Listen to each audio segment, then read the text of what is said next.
Hey guys, it's Lacey from the Content Direction Agency, and this is your weekly content debrief. 15 minutes of actionable information you can use to improve your business and life, whatever. So this week I've got a glare. I'm going to take my glasses off. This week I wanted to talk a little bit about the role of sales in content in sales. Let's flip that, reverse. I want to talk about the role of content in sales and selling, because I think sometimes there's some misconceptions about what that really means. And if you're watching me live, if you're hanging out here with me, give me a like, give me a hello, say hi. And if you're watching on the replay, please do the same. It helps the algorithms know that it's exciting and wonderful content and useful, and shows it to more people, which is super helpful to everybody. So the reason I got to thinking about sales this week is because my friend and client and teacher, Andra Bolin, is about to launch the second round of her Sales Fix mentorship. And I got to be in the first round. I was lucky enough to be in the sort of beta version. And Andra has been teaching us how to sell more efficiently and more effectively, how to close more calls. But most importantly, I think the most important thing I learned in the Sales Fix mentorship is that the sales call is not designed to do the heavy lifting for you.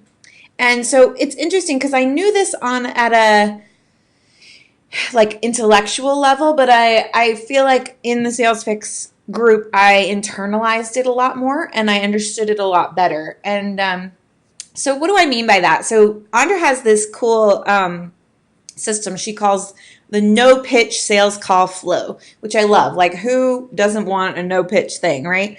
Wouldn't you rather just get on a call and have a conversation and not feel like you're pitching and not feel like you're selling and being sleazy and weird? So that's kind of what she teaches. But the only way the no pitch sales call flow works is if you have already done the work to sell them ahead of time. How do you do that? How do you sell somebody before you get on a call with them?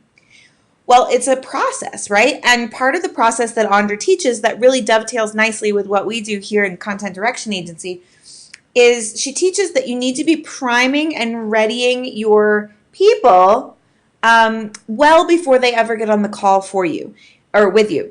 And how you do that is through smart content, right? So when you're plotting out your blog posts, when you're writing your emails, when you're doing your Facebook Lives, your Instagram Lives, your YouTube videos, whatever it might be, you need to be thinking about how is this going to support my sales by preparing and helping people understand my product before they ever get on a sales call.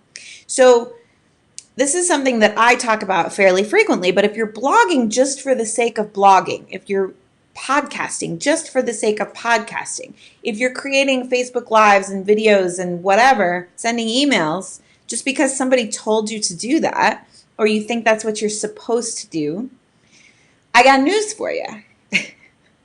That's not actually how this works. That's not how content, that's what we would call top of mind advertising or top of mind marketing. It keeps you at the top of people's minds, which is valuable to some degree, but it doesn't actually super prepare them, which means that when and if somebody gets on a phone call with you, a sales call with you, you have to do the selling. You have to sell hard on the call to convince them that they need to buy from you, right?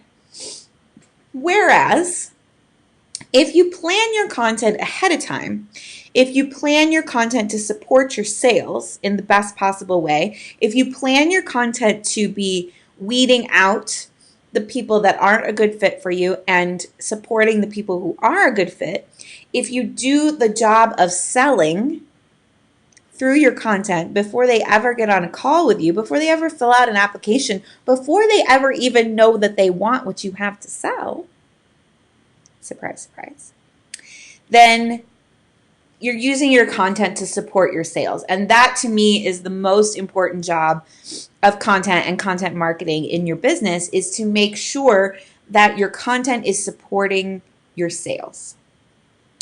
So the point here is that we have to plan ahead, right? We have to plan out. Now, there's more steps to Andra's system. It's not just content, but content is the first step, because you're going to attract your leads through content most of the time. And then you're going to educate them and prepare them and make them ready to work with you or buy from you. So a good example of this is sharing case studies, sharing not how-tos so much, unless it's something they need to know how to do before they're ready to work with you, maybe.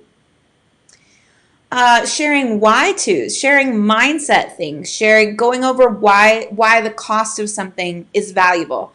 Actually, if you caught my Facebook Live last week, I was talking about how do you know if you're going to get an ROI from working with a marketer person like me, a marketing strategist. I have a title. I know what it is. I promise. And part of what I was talking about was, how do you know? Is it a gamble? Are you going to get your money's worth, et cetera, et cetera? That kind of content is helping to pre-sell my services to somebody who is interested in it, right? So that's the kind of content you are interested in producing to support your sales, to support your sales systems, to make sure that when people get on a call with you, a sales call with you, that they are prepared to buy. Now, how does this work if you don't do sales calls? Like, what if you have a lower priced product and you just send people to a sales page with a buy now button? Well, it still works. It's the same thing, because in that instance, the sales page is doing the job of the salesperson, right? We've replaced a person with well-written text that's going to convince somebody to press the buy now button. But you still have to prepare them. There's only so many things that you're going to get somebody who shows up at your website, sees you have something for sale, and buys it right away, right? That's going to be probably a very low-priced offer, maybe like $10, $5, whatever. But if you are selling anything within the $200, $300, $500 range on a sales page, all the way up to the multi-thousands of dollars through a sales call, you want to make sure that you are preparing people before they get to the sales conversation. So you can answer questions, you can address the objections that you get from people pretty often. You can do all kinds of things, like you could show case studies, you can develop desire for the product, you can do price anchoring, you can do all the stuff that you might do on a sales page or in a sales conversation in your content, so that by the time somebody gets to the sales page or the sales conversation, they're prepared. They don't need convincing. They just might have a few questions they need to have answered before they make up their mind, before they say yes. So that's the goal of using content to help with selling, right? We want it to be basically our salesperson. Now, we're not going to give the whole sales conversation in every single blog post we write, right? But when you start thinking about, am I choosing my podcast episodes with sales in mind? Am I choosing my Instagram captions with sales in mind? Am I writing blog posts and emails and whatever else kind of content you're creating with sales in mind? How is this piece of content supporting my sales?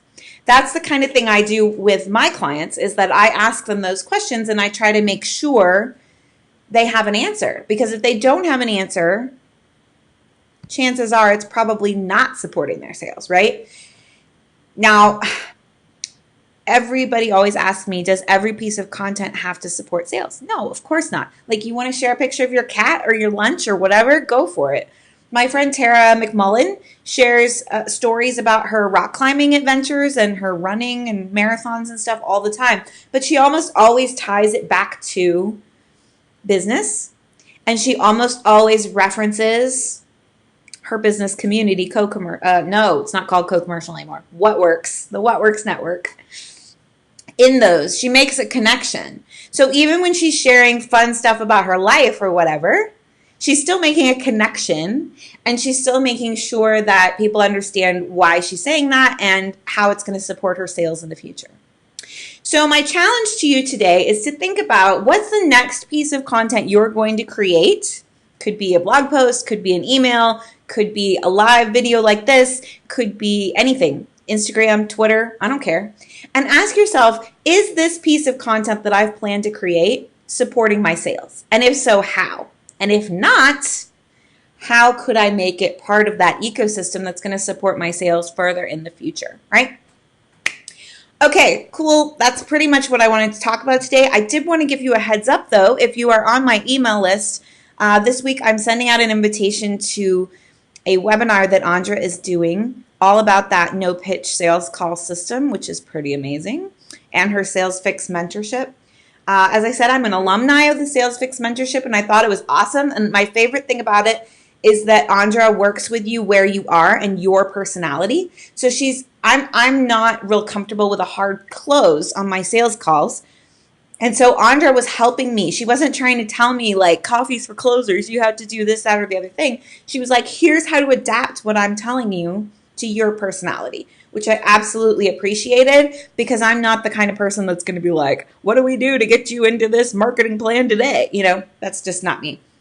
So I really enjoyed being in the Sales Fix mentorship. I think I got a lot out of it. So I'm sending an email this week about the free webinar that Andra's doing. And so if you're not on my email list, you want to get on there. Go to lacyboggs.com and just look for the email sign-up box. Get on my list, and then you will be able to get the invitation so you can attend this free webinar. Because here, P.S., let me just give you the inside scoop. I've seen this webinar, and it is valuable even if you have no intention of signing up for the mentorship. It's very valuable. She's a great teacher, and she has a lot of cool stuff to say. So that's it for me this week. I will be back next week, same back time, same back channel, and probably talking about how far in advance you should be planning your launch content.